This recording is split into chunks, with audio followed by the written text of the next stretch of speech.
messieurs, bonjour. Nous sommes dans les locaux de ADN, Africa Development Network, au 460 rue Richmond-Ouest, au centre-ville de Toronto. Aujourd'hui, dans le cadre des entretiens de ADN. Et bien entendu, on va parler de la vision de cet organisme, on va parler du travail qui a déjà été réalisé, mais aussi on va parler des perspectives à venir.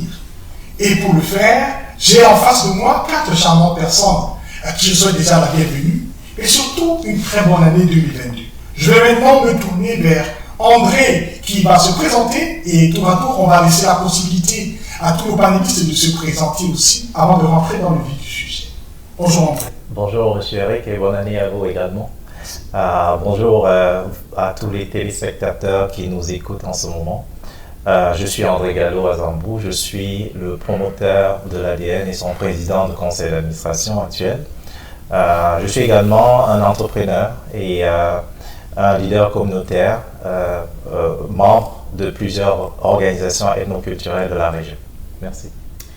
Très belle façon d'entrer dans le débat. On va laisser la parole maintenant à vous, Michael. Merci beaucoup, Eric. Puis bonjour tout le monde. Je m'appelle Michael Norris. Je suis directeur général par intérim de Africa Development Network, ADN. Et ça me fait grand plaisir d'être avec vous aujourd'hui. On va avoir des belles discussions à propos du développement de l'ADN.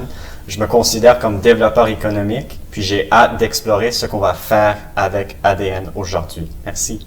C'est avec beaucoup de plaisir qu'on va déployer, bien entendu, nos discussions autour de toutes ces casquettes. Du temps pour moi de dire bonjour à Salomon. Bonjour, chers téléspectateurs. Mon nom est Salomon Fotsing. Je suis chargé de projet au sein de l'Africa Development Network. Je suis aussi membre du conseil d'administration et par ailleurs médecin de formation, très impliqué dans divers projets qui touchent aux communautés africaines. Bonjour. Bonjour Eric, bonne année à toi également, bonne année également aux téléspectateurs qui nous regardent aujourd'hui. Donc mon nom est Mamoun Chedadi, je suis responsable des projets au sein de l'Africa Development Network. Donc depuis toujours, j'ai été vraiment très impliqué dans tous les échanges, que ce soit sud-sud mais également nord-sud. Donc pour moi, c'est vraiment quelque chose de très important d'avoir lancé cette initiative et je suis très content d'être aujourd'hui ici présent et avec les différents panélistes. Merci beaucoup à tous les 4. Ce sera un très très bel échange. Je voudrais comme ça qu'on plante le décor avec la première question et celle-ci est adressée à vous, André Gallo-Azambou, vous qui êtes le président du conseil d'administration. Parlez-nous un tout petit peu de la vision de ADN. Qu'est-ce qui a emmené, bien entendu, cette idée à germer et à arriver où nous sommes aujourd'hui? Qu'est-ce que vous avez déjà réalisé depuis que ADN est né? Un constat simple, c'est que la communauté africaine de par le monde est plurielle et travaille sur beaucoup d'initiatives. Mais ces initiatives-là ne sont pas mises en avant. Il y a beaucoup d'initiatives qui manquent, qui gagneraient à avoir un peu plus de support pour pouvoir émerger. On s'est rendu compte également qu'il nous manquait au sein de la communauté africaine un réseau assez puissant, assez fort, qui réunit non seulement les Africains, mais aussi les amis de l'Afrique, pour pouvoir soutenir les initiatives de développement endogènes, autant sur le continent que dans sa diaspora, d'où l'idée de l'ADN. Salomon Fotsing, vous êtes aussi membre du conseil d'administration. Est-ce qu'il y a un aspect particulier sur lequel cette vision de l'ADN a déjà été matérialisée depuis sa création? Oui, merci Eric pour cette question. Oui, effectivement, au sein de l'ADN, depuis sa conception, il a toujours été question de mettre en avant tout ce qui est éducation et communication pour aller apporter la bonne information à nos populations. Je vois passer, quand je pense à cela, je pense essentiellement au projet Africa Descent Connect, qui est un projet dans lequel on organise des conférences, qui sont des conférences pour lesquelles on va avoir à la table de discussion des panélistes qui sont pour la plupart des experts dans différents domaines. Si je devais citer quelques exemples, je dirais que ces conférences-là sont des conférences synchrones, pour la plupart en ligne, étant donné l'actualité liée à la COVID-19. Ce sont des conférences pour lesquelles, après, on a l'opportunité de déposer des bandes sur nos différents canaux de diffusion, notamment YouTube, Facebook et notre site internet pour que d'autres personnes puissent bénéficier de l'information qui a été communiquée. À date, si vous allez dans ces canaux-là, vous verrez que on a réalisé des conférences, par exemple, sur comment investir dans l'immobilier au Canada, des conférences sur comment amener les jeunes de notre communauté à être admis beaucoup plus dans les facultés de médecine, parce qu'on a constaté que ces jeunes-là avaient de la difficulté à accéder à la profession médicale. Je pense aussi ici à une autre conférence dans laquelle on a invité un panel d'experts qui sont impliqués en politique pour encourager ces jeunes, cette communauté, à s'investir, à s'impliquer dans les mouvements politiques au sein du Canada. Et il y a d'autres conférences qui sont à venir. Le programme est en cours et ce sont toutes généralement des conférences qui vont se faire une fois le mois. Donc, si on part sur 12 mois de l'année, on aura 12 conférences. Je pense par exemple à une conférence à laquelle on pense en ce moment. Comment est-ce que des immigrants qui arrivent au Canada, surtout pour ceux qui appartiennent à des professions dans lesquelles il y a un ordre professionnel, pourraient s'intégrer plus facilement. Et on pense aussi à nos jeunes, aux plus jeunes, à nos enfants, qui, pour la plupart, généralement, ne savent pas avoir de leader dans la communauté. Et donc, on pense à des conférences comme ça qui pourraient aider ces jeunes-là à avoir une vision, à pouvoir s'intégrer dans les communautés. Et puis, si je devais citer une dernière conférence qui me vient à l'esprit, ce serait une conférence pour aider, par exemple, tous ces médecins qui sont, pour la plupart, formés à l'étranger et qui, une fois arrivés au Canada, ne savent pas très bien comment faire pour s'en sortir et pour s'intégrer au système éducatif canadien. Donc, c'est quelques exemples comme ça, mais on aura l'occasion d'en discuter et j'inviterai vraiment toutes les personnes qui nous écoutent aujourd'hui à suivre nos canaux de communication et à voir les prochaines conférences et à participer à ces conférences-là. J'ai bien dit tout à l'heure que c'était des conférences synchrones, donc ils auront l'occasion de poser leurs questions pendant ces activités-là. Merci à Salomon Foti. Je vais maintenant me tourner vers vous, Michael, parce que je suis un peu curieux et pardonnez ma question, mais je voulais savoir qu'est-ce qui vous a attiré vers l'ADN surtout. Et sachant que vous avez ce profil d'entrepreneur, vous avez travaillé pas mal d'organismes, comme vous l'avez dit tout à l'heure, mais qu'est-ce qui vous a attiré à l'ADN et quel est le rôle fondamental que vous jouez au sein de cette structure? Merci beaucoup, Eric. C'est une super bonne question. Puis j'aimerais juste souligner l'élément que Salomon a apporté à notre discussion aujourd'hui. Un réseau, c'est la somme de ses composantes. Puis l'ADN, c'est la somme de ses partenaires. On est un réseau et on est décentralisé dans notre approche. Et c'est vraiment sur cela qu'on veut miser dans notre organisme. On veut vraiment être partout dans la communauté. On veut être les yeux et les oreilles sur la terre pour comprendre la réalité actuelle. Et c'est très important de faire ces activités Africa Descent Connect parce que c'est notre manière de faire rayonner notre expertise du réseau de l'ADN.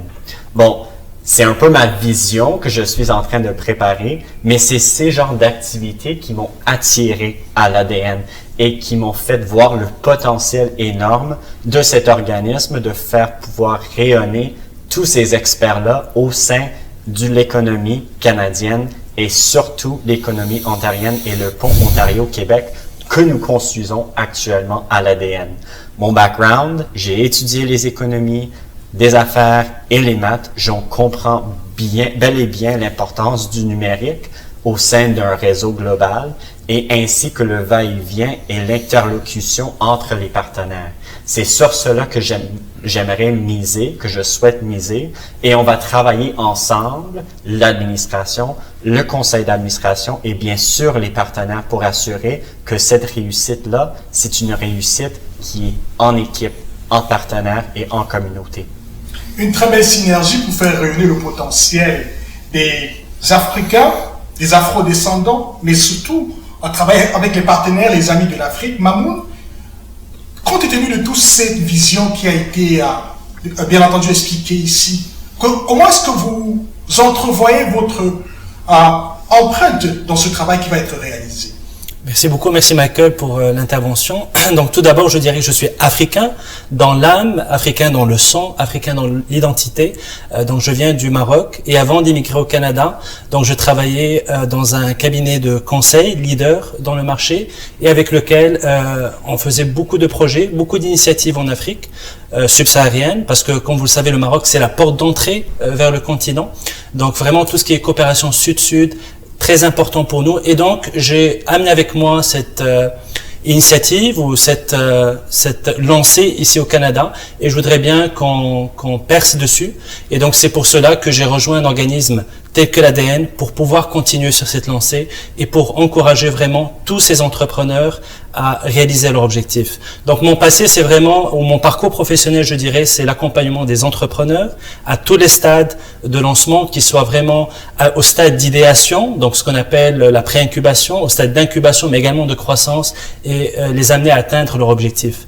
Donc c'est vraiment notre vision et également je dirais pour l'ADN de vision de façon plus globale, c'est vraiment de l'amener à un stade national, porté international également en tant qu'organisme de référence pour les Africains et pour les afrodescendants, et également les amis de l'Afrique.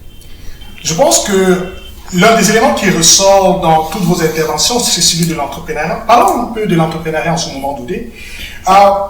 André Gallo-Azambou, je voudrais savoir un tout petit peu, vous en tant que président du conseil d'administration, qu'est-ce qui est l'intention ultime des ADN vis-à-vis de l'entrepreneuriat? Je sais que récemment, ADN a reçu une subvention de 800 000.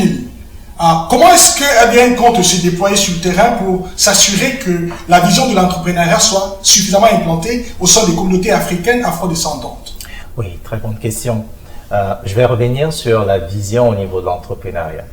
Dès la création de l'ADN, on s'est dit qu'il y avait deux piliers très importants sur lesquels la communauté africaine devrait se reposer pour grandir. Donc, le premier étant la communication, et Salmon l'a très bien expliqué, ce que nous sommes en train de faire là-dedans.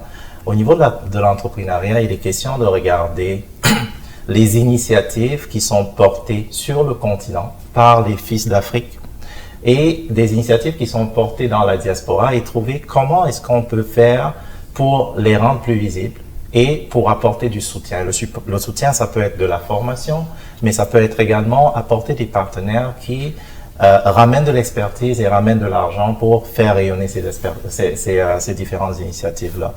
Donc, dans ce sillage-là, au niveau de l'Afrique, par exemple, l'ADN a signé des ententes avec, au niveau du Cameroun, par exemple, l'Institut universitaire de la Côte, pour créer un incubateur de projets. Présentement, cet incubateur fonctionne et la première cohorte d'incubés est en cours présentement. Donc, on prend des jeunes investisseurs, des jeunes entrepreneurs et on va leur donner un parcours entrepreneurial qui leur permet de créer leur premier prototype et avec le prototype, trouver des partenaires à l'international qui vont pouvoir soutenir ces différentes entreprises. Parce qu'on s'est rendu compte qu'au niveau de l'Afrique, il y avait beaucoup de potentiel entrepreneurial, mais malheureusement, pas très valorisé. Maintenant, au niveau du Canada, nous nous sommes posé la question, mais comment est-ce qu'on peut accompagner les jeunes Africains à penser entrepreneuriat? Parce que ça part de là déjà, il faut penser entrepreneuriat pour devenir entrepreneur. Comment est-ce qu'on peut leur donner une âme, une sensibilité entrepreneuriale? Et dans ce chemin, on s'est rendu compte que les statistiques sur les entrepreneurs noirs au niveau du Canada étaient presque inexistants. Donc, c'est difficile de savoir quels sont les entrepreneurs noirs que nous avons au Canada, combien sont-ils, où sont-ils, quelles sont leurs forces, quelles sont leurs faiblesses, quels sont les supports qu'on peut leur apporter pour pouvoir passer d'une étape à une autre de leur vie entrepreneuriale. D'où donc ce projet de centre de développement de l'entrepreneuriat noir qui a été pensé et soumis au gouvernement fédéral pour financement. Donc, dans cette vision-là, il est question donc de recenser les entrepreneurs noirs, recenser les forces et les faiblesses de ces entrepreneurs, mais surtout également de mettre ensemble un écosystème de partenaires, autant communautaires que non communautaires, et d'amis de l'Afrique, j'insiste là-dessus, c'est important, pour pouvoir soutenir et créer une prochaine génération d'entrepreneurs noirs. Donc, nous avons reçu du financement pluriannuel de 4 ans pour pouvoir le faire. Je suis content de vous dire que l'annonce a été faite par la ministre Mona Fortier il y a quelques mois, qui aujourd'hui est le président du Conseil du Trésor pour le Canada. Et le gouvernement fédéral attend beaucoup de l'ADN parce qu'on nous a beaucoup donné. Donc, nous avons aujourd'hui un levier sur lequel on peut bâtir une communauté entrepreneuriale forte au niveau du Canada. Et nous allons travailler là-dessus. C'est pourquoi nous avons décidé de revoir un peu l'organisation structurelle de l'ADN et au niveau du conseil d'administration de nous consacrer consacrer notre mandat beaucoup plus à la vision, nous assurer que la vision de l'ADN se déploie telle qu'elle a été pensée et d'avoir une équipe opérationnelle sur laquelle nous pouvons nous appuyer pour appliquer cette vision-là. Justement, je m'en voudrais de ne pas vous poser cette question parce que 800 000, c'est quand même un montant assez élevé, c'est significatif. Et bien entendu, les attentes du gouvernement sont assez énormes, mais aussi celles de la communauté. Comment est-ce que, dans la vision que vous avez élaborée tout à l'heure, vous avez pensé à l'implémentation de cette vision-là? Qu'est-ce qui va être fait de façon concrète? Ou bien alors, qu'est-ce qui a été fait pour que l'implémentation soit assez fluide? La première chose que nous avons fait, c'est de nous entourer d'experts, de personnes qui comprennent qu'est-ce que nous voulons réaliser au sein de nos communautés. Donc nous avons noué une entente très stratégique avec le Conseil de la coopération de l'Ontario qui a un historique dans la gestion de tels projets d'envergure. Et avec ce partenariat, nous avons été capables d'avoir toute une équipe opérationnelle qui peut implémenter notre vision selon les exigences du gouvernement fédéral. À côté de ça, nous nous sommes entourés d'un réseau communautaire. Nous comprenons très très bien la force du réseau communautaire, la force de nos leaders communautaires pour pouvoir mobiliser notre communauté à ce que nous faisons et pour pouvoir l'amener à venir profiter de toutes ces initiatives que nous avons aujourd'hui, que nous n'avions pas hier dans notre communauté.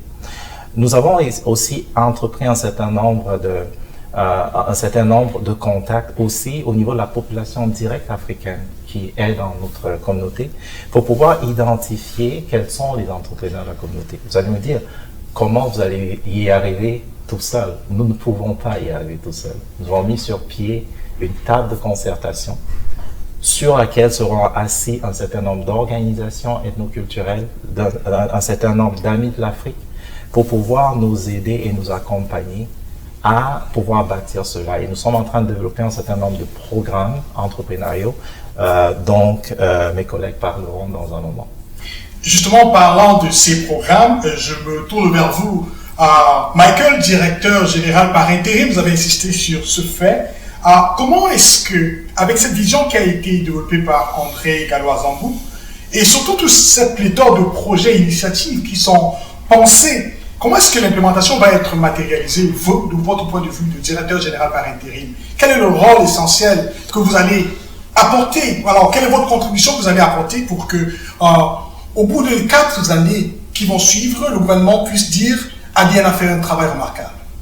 Merci Eric, puis j'aimerais juste souligner l'intervention de André parce que tu sais c'est pour ça que moi je suis ici. C'est à cause de la vision du conseil d'administration de l'ADN qu'on a pu opérationnaliser cette vision-là. Puis ça me ferait plaisir au cours des 4 prochaines années de pouvoir voir cette vision-là prendre son envol.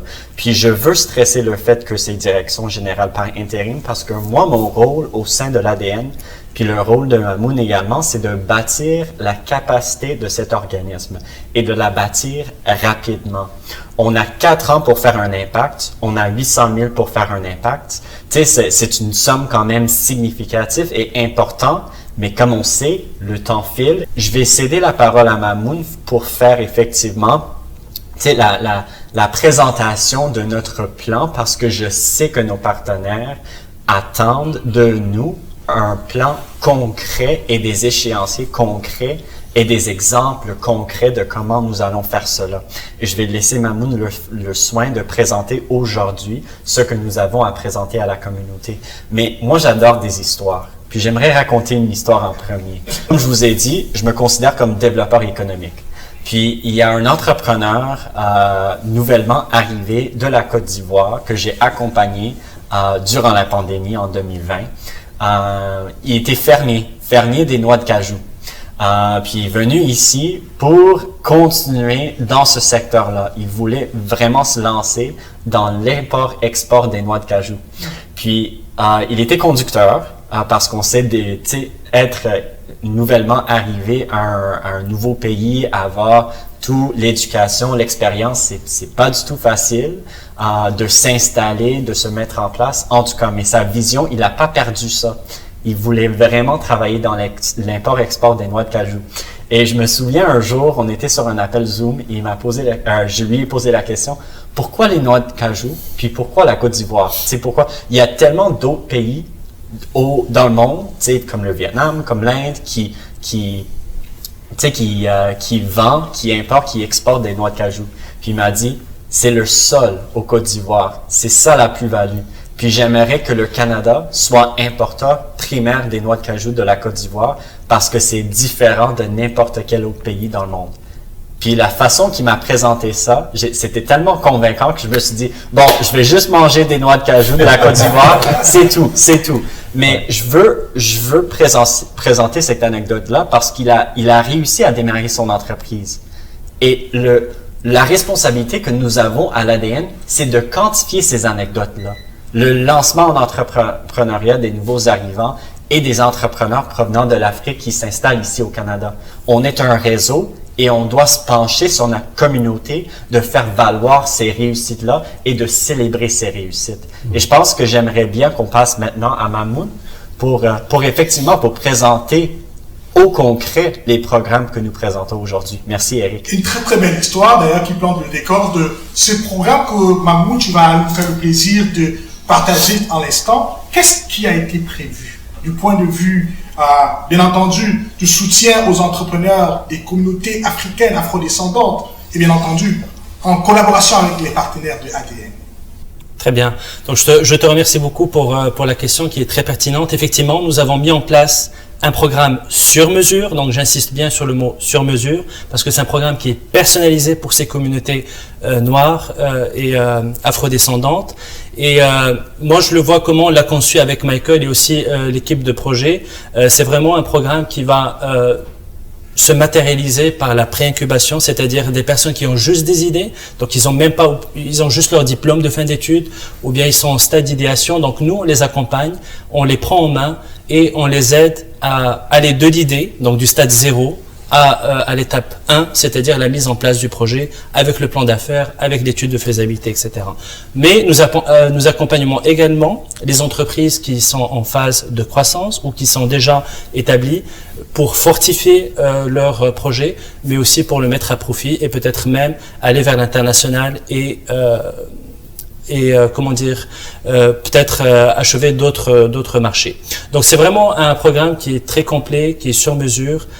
Donc il y a des formations par des experts que l'on fait intervenir, que ce soit en Ontario, au Québec ou d'autres provinces. Il y a également des séances personnalisées. Donc ça, c'est du one-to-one, où on va vraiment voir l'entrepreneur, on va lui expliquer quels sont ses besoins. Donc en fonction de ses besoins, on va pouvoir lui donner le conseil adapté. Il y a également des séances de partage, c'est-à-dire qu'avec les autres entrepreneurs qui vont venir ici au bureau de l'ADN, donc ils pourront partager leurs idées. Peut-être qu'on va avoir même des associations entre entrepreneurs, donc qui ont des idées proches, ou même des similitudes ou des complémentarités. Donc on mise vraiment sur la collaboration à un degré très important au niveau de l'ADN. Donc vraiment, il y a un programme qui est très riche. Bien sûr, on va pas vous donner tout ici, c'est pas le but, mais une fois qu'on va vraiment se rencontrer, là on pourra vous donner les détails pratiques, mais j'en suis sûr que ça va être un très beau projet pour vous. Mais ce que je retiens en fait, c'est que c'est un programme d'accompagnement qui est bien pensé, bien ficelé, mais j'ai envie de poser la question, Michael, par exemple, pour vous, Mamou, est-ce que ce n'est pas un peu osé, est-ce que ce n'est pas un peu trop idéaliste ce que vous mettez en avant comme soutien que vous portez pour la communauté? Est-ce que c'est atteignable, comme on dit généralement? Oui, à 100% même, parce qu'on a les capacités techniques, on a les capacités humaine. On a des experts, on s'est entouré d'experts qui connaissent vraiment l'Afrique, mais qui connaissent aussi le Canada et l'environnement nord-américain en général. Donc, c'est pas vraiment des personnes qui commencent. Donc, c'est une équipe qui est solide, c'est une équipe qui est connectée et qui est vraiment là pour aider les entrepreneurs. Sans oublier aussi les capacités financières, parce qu'avoir des capacités financières, ça nous permet aussi d'accompagner un très grand nombre d'entrepreneurs également. Ça, c'est très intéressant. Je voudrais maintenant qu'on se penche un tout petit peu sur le volet initiative, parce que vous avez évoqué tout à l'heure, bien entendu, l'aspect d'accompagnement, mais moi, je me mets dans la peau d'un entrepreneur, ou alors quelqu'un qui a des idées qui fourmillent dans mon esprit. Et j'ai besoin d'être appuyé par ADN et par vos expertises naturellement. Mais quelles sont les initiatives spécifiques qui pourraient, à votre sens, être utiles pour les communautés africaines, afrodescendantes, et pour lesquelles vous avez déjà établi des partenariats stratégiques pour cet accompagnement? Je me tourne vers vous, André Gallo-Azambou, pour parler un tout petit peu de ces initiatives-là. Qu'est-ce qu'on peut retenir? Qu'est-ce que vous avez déjà mûri comme réflexion? On vient de parler des différents programmes que nous allons mettre sur pied pour accompagner nos entrepreneurs. Pour être très très spécifique, on a des programmes qui vont commencer au mois de février, n'est-ce pas? Au mois de février, on a un premier programme où on va accompagner une première cohorte de 12 entrepreneurs et où on va pouvoir, sous la base de ce modèle-là, accompagner 400 entrepreneurs pendant la durée du programme. On va accompagner à peu près 400 entrepreneurs. Notre objectif étant la création de 150 emplois directs après ce processus. Parce que ce que nous souhaitons faire au niveau de l'entrepreneuriat, c'est non seulement pérenniser l'emploi de l'entrepreneur, mais lui permettre d'être un créateur de richesse, lui permettre d'être un employeur. Ça va multiplier le nombre d'emplois que nous pouvons avoir dans la communauté. Tel que présenté par FedDev, alors on va les réussir, puis notre plan pour les réussir, puis je vais ramener Salomon puis Mamoun dans cette discussion-là, parce que effectivement, à partir du 1er février, on aura le lancement du projet qui s'appelle Tracé Collectif. Tracé Collectif, c'est basé sur un curriculum d'incubation qui a été développé par le CCO, qui effectivement se base sur les 4 tangentes. Quelles sont les 4 tangentes? Je parle dans le concret ici, c'est de bâtir la structure et l'organisation de l'organisme, assurer le financement de l'organisme, assurer un réseau autour de l'organisme et assurer une administration de l'organisme. Puis à l'ADN, concrètement, ce qu'on doit offrir à nos partenaires, à nos leaders communautaires, à nos entrepreneurs, c'est ces 4 tangentes-là. Et c'est grâce à nos partenaires, tels que le CCO, qu'on serait en mesure de bâtir rapidement et de livrer rapidement ces programmes-là. Alors, je vous dis, Tracé Collectif serait lancé sur le Grand Toronto à partir du 1er février. Les détails seront sur notre site web, Africa Development Network, et seront quand même publiés au sein de notre communauté grâce à nos leaders communautaires. Mais on a également d'autres programmes et d'autres... Effectivement, comme on disait tout à l'heure, la communication était un de nos plus grands piliers. Et donc, en ce sens-là, avec le Africa Descent Connect, ce qu'on se propose de faire, et c'est ce qu'on va faire, c'est de publier au maximum toutes les activités qui vont être faites au sein de FedDev à travers des conférences qui vont être organisées à chaque fois qu'on aura des événements dans ce sens-là. C'est-à-dire que si, par exemple, il y a une activité qui doit être faite dans les semaines à venir, on s'arrangera pour que la communauté soit informée le plus tôt possible et permettre qu'au maximum, qu'il y ait un maximum de personnes issues de la communauté qui participent à ces activités-là. On aura aussi, évidemment, un plan sur un long terme, comme on disait tout à l'heure, avec des conférences programmées à l'avance et qui vont dans le sens des activités qui vont être faites au sein de FedDev. Donc, je pourrais pas m'étaler un peu plus, je vais peut-être plus laisser la parole à Mamoun pour qu'il puisse, ou à André Gallo, oui. Oui, je voulais juste apporter un petit complément, c'est que ces activités African Descent Connect sont notre occasion de faire énormément de réseautage entrepreneurial. Parce que nous avons pensé faire une première phase de formation pour les entrepreneurs dans un créneau horaire, mais dans un autre créneau horaire, de pouvoir plutôt faire du réseautage entre les partenaires. Donc, nous avons créé une table de concertation qui fera partir de ce African Design Connect. Mais sur cette table de concertation, on n'aura pas les entrepreneurs directement parce qu'ils seront occupés à suivre leurs programmes entrepreneuriaux. Mais on aura ici des leaders communautaires.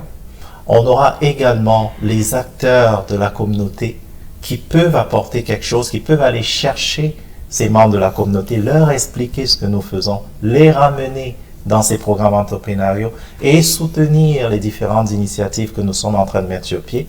Nous sommes en train de créer cet espace de partage et de collaboration dans ce sens-là également. Très bien, donc là je vais juste rajouter par rapport à notre partenaire, donc qui est le CCO, le Conseil de coopération de l'Ontario, et plus spécifiquement au programme Tracé Collectif, donc que Michael a cité il y a quelques instants. Donc par rapport aux spécificités de ce programme-là, donc je dirais que Tracé Collectif, c'est d'abord un programme d'incubation ici à Toronto, et qui a plusieurs spécificités, à part les 4 tangentes que Michael a bien citées, c'est-à-dire première tangente, structure et organisation, deuxième tangente, opération, troisième tangente, c'est le volet financement, et enfin la 4e tangente, c'est tout ce qui est dynamique réseau. Pourquoi? Alors, ce programme-là, comment il se concrétise de façon détaillée? Donc, il y a plus de 80 heures d'accompagnement, donc ce qui est énorme et qui regroupe bien sûr des formations, des ateliers avec des experts, mais aussi du one-to-one. Donc il y a aussi près de 10 heures de suivi personnalisé, donc avec les différents entrepreneurs, et également de nombreux événements pour développer les réseaux d'entrepreneurs au sein des différents écosystèmes d'affaires.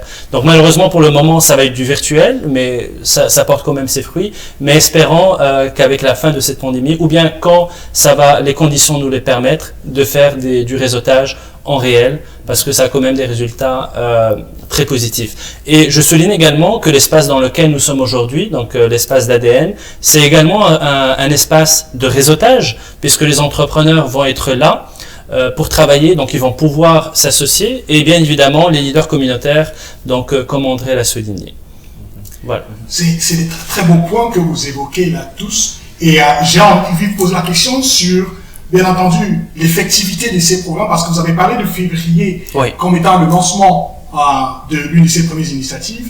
Comment est-ce que, du point de vue de votre calendrier, vous avez structuré le travail qui va être fait à partir de février? Parce qu'il me semble qu'on est dans quelques semaines déjà, n'est-ce pas?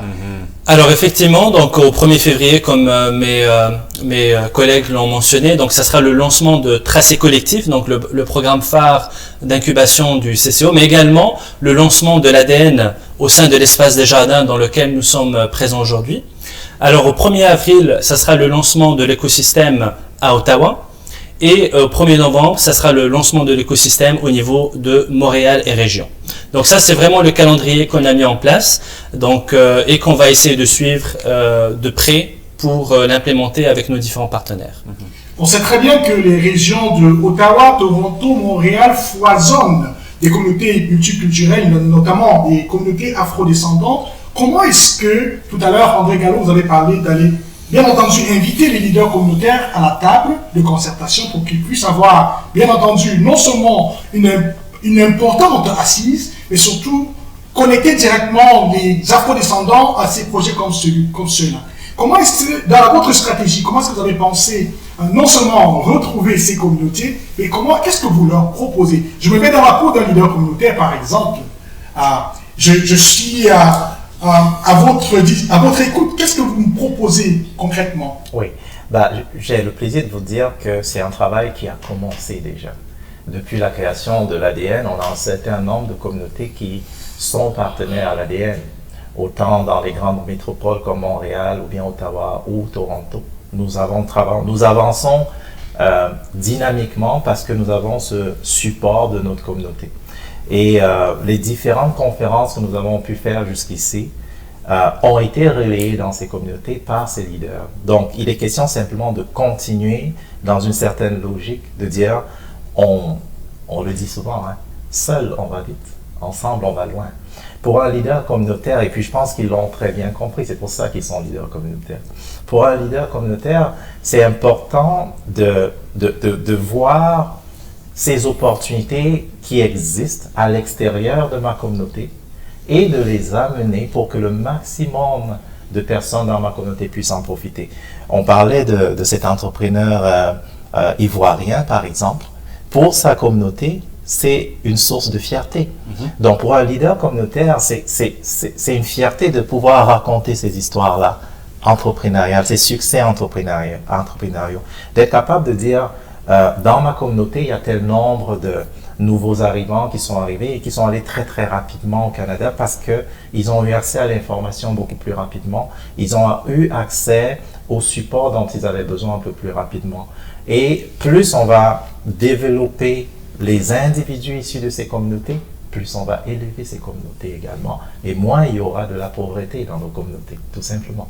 Oui, j'aimerais juste renchérir sur le bon point d'André, puis c'est un travail d'équipe, effectivement. T'sais, ça se fait pas seul, c'est pas juste l'ADN. Si on se fie à l'ADN pour faire tout ce travail-là, je pense pas qu'on serait capable, parce que la communauté africaine, elle est forte, puis elle est assez grand aussi, au sein de ces trois villes qu'on parle, Toronto, Ottawa et Montréal. Faut parler également, tu sais, des régions, des grandes régions de la capitale nationale, du Grand Toronto, de Grand Montréal. Tu sais, on parle des petites communautés autour, on parle de Durham, on parle de St. Catharines, Hamilton, etc. Là. Il y a des communautés africaines très importantes au sein de ces communautés-là qu'il faut rejoindre. Et c'est grâce aux leaders communautaires que l'ADN serait en mesure de rejoindre toutes ces communautés-là. Et il faut se le voir de deux piliers aussi. On a les leaders communautaires et on a les entrepreneurs. Tu sais, c'est pas nécessairement les mêmes cibles non plus. Et pour les leaders communautaires, ce qu'on fait au niveau ADN, puis je suis fier de l'annoncer aujourd'hui, mais on va lancer une table de concertation de tous ces leaders communautaires où ces leaders communautaires, on va leur demander leur point de vue et on va leur demander leur point d'action pour engager ces entrepreneurs-là. Par point de vue, est-ce que vous parlez des projets communautaires qu'ils auraient peut-être envisagés? Ben absolument. Absolument, ce serait des points communautaires et ADN comme réseau, c'est de tirer des avantages, des idées de tout le monde. Et c'est de prendre avantage du fait qu'on est ensemble, du fait qu'on a des ressources ensemble en équipe et de mettre ces ressources à la disposition de la communauté pour faire rayonner nos experts. Avec des initiatives comme par exemple Africa Descent Connect. C'est très important qu'on crée cette arborescence autour de tout le travail qu'on est en train de faire et qu'on arrête de travailler en silo. Parce qu'on peut plus travailler comme ça. Et le gouvernement canadien reconnaît ce fait en nous octroyant ce financement-là pour travailler en partenariat avec la communauté. Et alors, c'est aux leaders communautaires de nous aider avec ce processus d'identification et de création d'arborescence des entrepreneurs.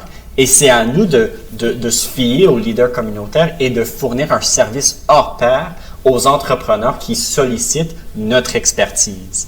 Et je suis content d'annoncer, comme Mamoun a bel et bien présenté, que cet espace où nous accueillerons ces entrepreneurs-là de 9 à 5 et on accueillera effectivement un leader communautaire de 5 à 7. C'est un espace pour tout le monde, pour réseauter, pour concerter, pour être ensemble, pour célébrer les efforts des entrepreneurs et qu'on espère rayonner ceci à travers diverses villes pan-canadiennes, en commençant avec l'Ontario et Québec, bien sûr. Comme Amoun a dit, le 1er avril, on va lancer un espace en collaboration avec des partenaires à Ottawa. Et à partir de novembre, on espère lancer cet espace sur Montréal également avec des partenaires. Cette table de concertation, on va commencer rapidement parce que les leaders communautaires, il faut qu'on les concerte rapidement pour savoir quels sont les besoins criants de la communauté. Et c'est pour ça qu'on la lance le 15 février. Et pour le 1er avril, je sais qu'on a beaucoup parlé du projet Tracé Collectif que je considère comme projet pilote pour lancer notre incubateur ADN officiellement le 1er avril 2022. Je vais revenir à tous les deux. Le temps pour moi de laisser la parole à Salomon et à Mahmoud. Mais j'aimerais bien qu'on parle un tout petit peu de la stratégie en technologie. Parce que vous savez, ce ne sera pas sans défi. La pandémie est encore présente, il me semble. Mais Salomon, vous allez tout simplement ajouter un petit détail à ce qui a été développé tout à l'heure. Je vais juste redire ce que mon collègue Michael et Gallo aussi a dit tout à l'heure. S'il y a un maître mot ici, un primum movens dans ce qu'on dit actuellement, c'est la collaboration. C'est-à-dire que on a besoin de collaborer avec les leaders communautaires. Parce que ensemble, comme disait Gallo tout à l'heure, on va beaucoup plus loin. Donc, il ne s'agirait pas ici de venir, que les leaders communautaires arrivent et travaillent dans quelque chose qui est déjà monté. Il s'agirait de venir le monter avec nous. Qu'ils comprennent qu'ils font partie intégrante de cette histoire. Qu'ils ne pensent qu'il ne faudrait pas qu'ils se mettent dans la posture des personnes qui sont à l'écart. Non. Parce que nous, ce qu'on veut faire, c'est travailler avec eux dans ce projet-ci. Donc, s'il y a un maître à penser, un maître mot ici, aujourd'hui à retenir, c'était vraiment ça. Et j'invite ces leaders communautaires-là à venir à la table de discussion avec nous, parce qu'ensemble, on va très loin. Très bien. Et merci beaucoup. Mahmoud? Merci. Donc, c'est juste pour un petit détail pour compléter et pour répondre aussi à ta question, Eric. Donc, un des avantages pour les leaders communautaires de faire partie de ce programme, c'est la visibilité. Parce qu'ils vont être plus visibles, parce que l'ADN, sa portée, c'est d'abord national, mais à long terme, c'est aussi international. Donc, c'est une visibilité pour tous ces leaders communautaires et également pour créer des synergies entre eux. Et moi, je dirais, une seule main n'applaudit pas, mais deux mains applaudissent. Et donc, voilà, donc c'est comme ça qu'on veut construire cette vision-là. Une vision très flatteuse d'ailleurs. Je pense que tout le monde qui vous écoute en ce moment donné se dit, c'est enfin le moment. Mais ce n'est pas en fait sans ignorer les défis qui sont les vôtres en ce moment donné. Comme je l'ai dit tout à l'heure, nous sommes encore en période de pandémie. Quelle est la stratégie pensée du point de vue de Haïti pour reconnecter, vous évitez bien entendu tous ces leaders communautaires, ces entrepreneurs communautaires autour de la table. Mais quelle est la stratégie Haïti pour rejoindre tout le monde? Comment est-ce qu'on fait pour rendre visibles les initiatives qui sont portées dans notre communauté? Comment est-ce qu'on fait pour que monsieur l'entrepreneur lambda qui se trouve dans une région, parce qu'on l'a constaté dans les forums, mais on a vu beaucoup dans nos forums dire, est-ce que vous connaissez un entrepreneur dans la communauté qui fait ceci ou qui fait cela? J'ai besoin de ceci, est-ce que vous connaissez une communauté qui rend ce service? On s'est rendu compte également qu'il y avait des organisations dans la communauté qui avaient le même focus et organisaient leurs événements au même moment. Donc, il y avait compétition dans ces cibles-là, mais ils se rendaient compte juste le moment de l'événement, qu'on aurait pu faire ça différemment parce qu'ils n'avaient pas d'informations.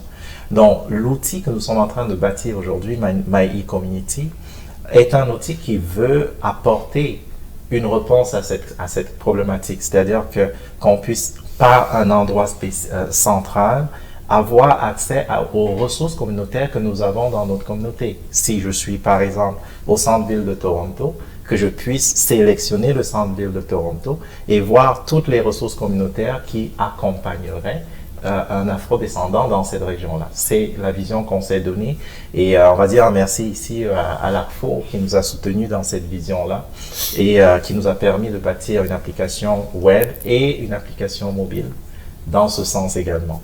Donc ça, c'est le premier outil que nous sommes en train de mettre sur pied. Le deuxième outil que nous sommes en train de penser aujourd'hui, c'est un outil qui permettrait l'autodétection des entrepreneurs sur une plateforme et qui permettrait par la suite, par un mécanisme d'intelligence artificielle, de rapprocher, d'identifier plus facilement les besoins de ces entrepreneurs et de rapprocher les services de support dans cet outil-là. C'est une vision, mais c'est une vision que nous avons confiée à notre direction pour implémentation. Nous avons un certain nombre d'experts technologiques qui sont déjà rassemblés, mais bien sûr, on fait un appel à tout expert de notre communauté qui veut apporter à cette vision-là, parce que c'est un chemin qui est long. C'est un chemin sur 4 ans minimum. Donc, toute compétence africaine qui veut apporter à ce projet est bienvenue. Nous avons mis sur pied un projet qu'on appelait Africa Tech qui permet aux intelligences africaines de se mettre ensemble pour bâtir des solutions technologiques qui répondent aux besoins de notre communauté. D'où les premiers résultats que je viens de vous donner.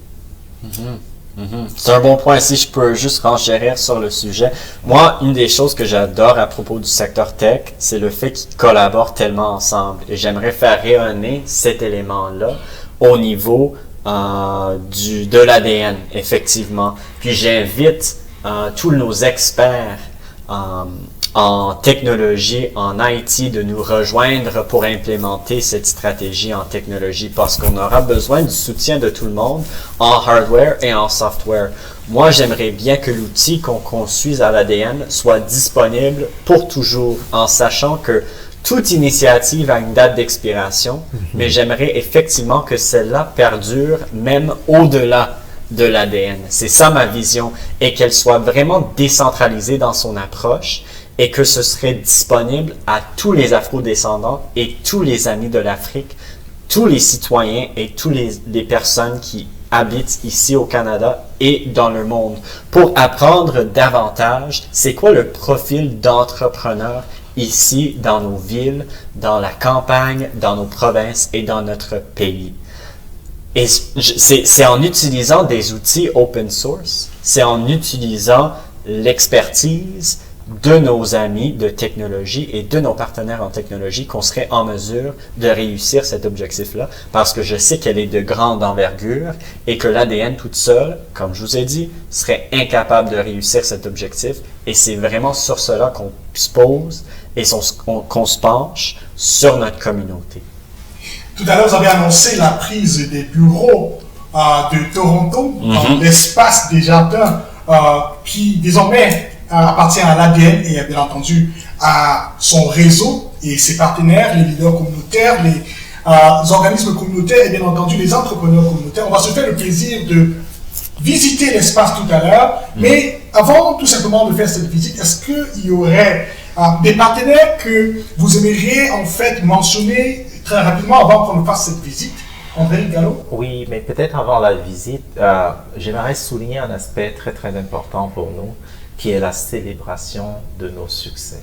Nous aimerons vraiment célébrer les succès communautaires parce que nos entrepreneurs travaillent très très fort et nous voulons pouvoir, comme cet investisseur, cet entrepreneur ivoirien dont on a parlé, pouvoir écrire ces success stories et les appeler, les applaudir et les célébrer parce que c'est un parcours.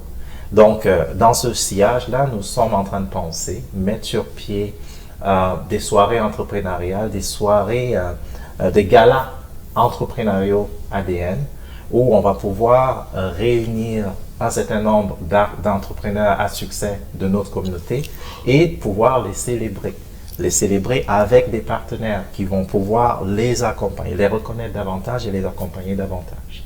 C'est très important, c'est un volet très important de notre stratégie.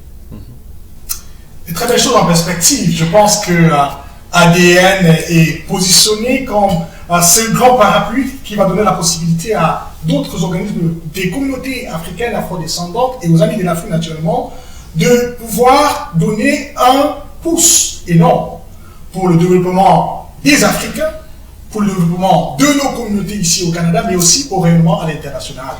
Donc je pense que Monsieur le Président du Conseil d'administration, est-ce qu'on peut se dire que l'année 2022 commence plutôt très bien pour ADN et pour ses membres? On commence avec de nouveaux locaux au centre-ville de Toronto. On commence avec des programmes entrepreneuriaux pour notre communauté. On commence avec des financements structurels.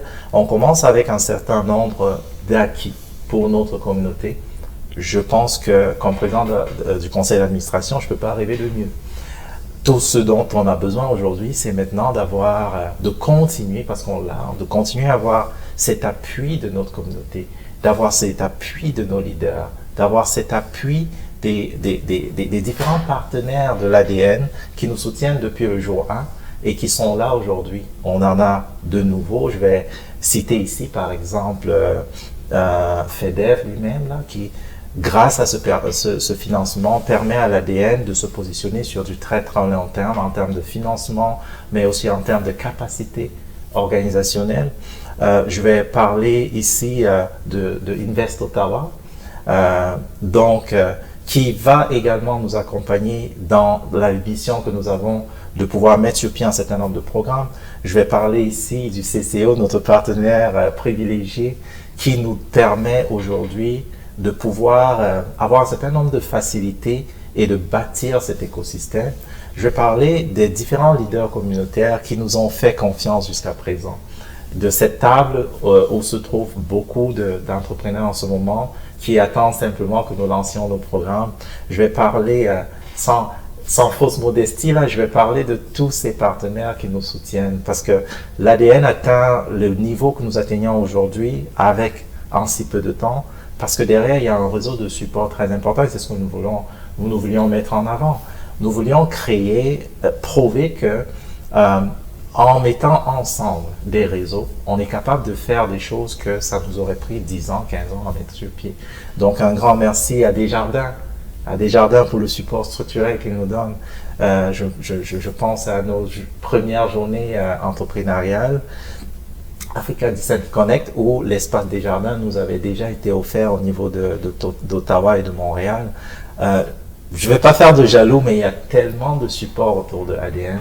Je veux dire un grand merci à nos membres fondateurs qui ont cru à la vision ADN dès le jour 1. Un grand merci à nos membres actifs qui travaillent, à tout ce réseau de bénévoles que nous avons, qui travaillent très très fort pour le rayonnement d'une Afrique et de sa diaspora. Ces ondes positives nous permettent chaque jour de faire des pas qualitatifs. Un grand merci à tous ces partenaires. Michael, je vais terminer avec vous, parce que de tout ce que nous avons dit ici aujourd'hui, il ressort aussi quand même que vous avez un grand rôle en ce qui concerne la transmission du savoir. Parce que vous avez dit que vous êtes directeur général par intérim. Quel est le rôle que vous allez jouer dans le façonnement de l'expertise africaine pour que demain ADN puisse pas seulement rayonner au niveau de Toronto, mais surtout dans tout le Canada et à l'international? Ben oui, c'est comme je vous ai dit à plusieurs reprises, puis André a dit également, ça commence avec les partenaires qu'on choisit et nos partenaires de confiance. Puis, aujourd'hui, on fait confiance à de nombreuses partenaires, incluant Desjardins, Conseil de la coopération de l'Ontario, Invest Ottawa et beaucoup d'autres, incluant FedDev. Je veux miser sur le fait que FedDev, c'est un projet de grande envergure, mais c'est non pas le seul projet que nous œuvrons à l'ADN non plus. Puis mon but, c'est que d'ici 4 ans, on aura un portfolio de projets, de partenaires et de bailleurs de fonds avec lesquels nous travaillons. Et ça commence avec les personnes autour de la table aujourd'hui. Ça commence avec le travail de chacune. Et ça commence avec une bonne base et une bonne fondation sur laquelle on peut bâtir. Puis c'est là où j'aimerais mettre mon grain de sel pour assurer une belle continuité pour la prochaine représentante de cet organisme-là, parce qu'il faut le savoir, on est au 21e siècle, il faut engager tout le monde autour de la table et bien sûr nos entrepreneurs femmes et nos entrepreneurs afro-descendantes africaines et nos entrepreneurs nouvellement arrivés ici au Canada. Il faut les accueillir, il faut les donner du pouvoir et il faut pouvoir leur garder de la place également pour leur faire rayonner aussi, parce qu'ils prennent de la place pour pouvoir rayonner. Mais je vous remercie tous d'être là aujourd'hui. C'était un bel entretien. Puis ADN a des belles choses qui vont venir. J'espère que cet entretien-là a été en mesure de vraiment présenter de façon efficace et claire les objectifs concrets que nous ayons pour l'ADN pour 2022, même durant cette crise sanitaire. On serait en mesure d'atteindre ces résultats-là et c'est grâce à nos partenaires et grâce à notre collaboration, grâce au travail. J'ai hâte de faire rayonner les expertises de quelqu'un d'autre au sein de l'ADN aussi. Et dans tous les cas, ce qu'on peut dire, c'est que les 4 prochaines années seront riches en apprentissage, mais surtout en réalisation, et que ADN, c'est une plateforme pour tout le monde, pour les Africains, pour les Afro-descendants, pour les amis de l'Afrique, et que, bien entendu, l'ultime but, c'est le rayonnement et bien entendu la satisfaction totale de tous les partenaires. Et c'est pour cela d'ailleurs que je vais vous inviter à faire un tour du propriétaire avec nous, simplement pour marquer déjà ce premier arrêt. Et ce sera, bien entendu, dans quelques instants, le temps pour moi de dire merci très rapidement autour de la table. Merci à vous, Mamoun. Est-ce que vous avez un dernier mot avant qu'on le puisse Effectivement. Alors j'ai un dernier mot de la fin pour les téléspectateurs et surtout pour les entrepreneurs qui nous regardent aujourd'hui. Alors, entrepreneurs, entrepreneuses, n'hésitez surtout pas à nous contacter à travers nos différentes plateformes, que ce soit sur Facebook, que ce soit sur le site internet. Nous sommes prêts pour vous, nous sommes prêts à vous accueillir et à vous accompagner dans vos différents projets. Alors, je vois déjà sur les 4 ans, je vois l'organisation de trophées de l'entrepreneur, où on va remettre un trophée à l'entrepreneur de l'année. Je vois vraiment beaucoup de projets d'initiatives. Donc vraiment, c'est quelque chose qui nous tient à cœur et j'espère qu'on va pouvoir être là pour vous et pour atteindre vos objectifs. Donc, merci. Salomon?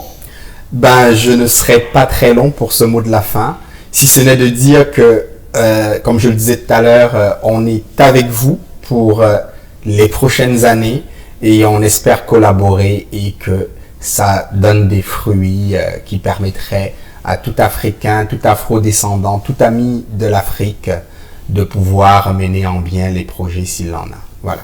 Michael, en 30 secondes. J'attends votre courriel contact@africadevelopmentnetwork.org. J'attends votre courriel. Merci de me contacter. Fin mot, c'est pour vous maintenant, le président du conseil d'administration, André Gallo. Que dire de plus, hein? Tout a été dit pendant cette entrevue. Nous avons un seul rêve, c'est de permettre à toute la communauté afrodescendante de trouver du support au sein de la communauté et au sein des Amis de l'Afrique.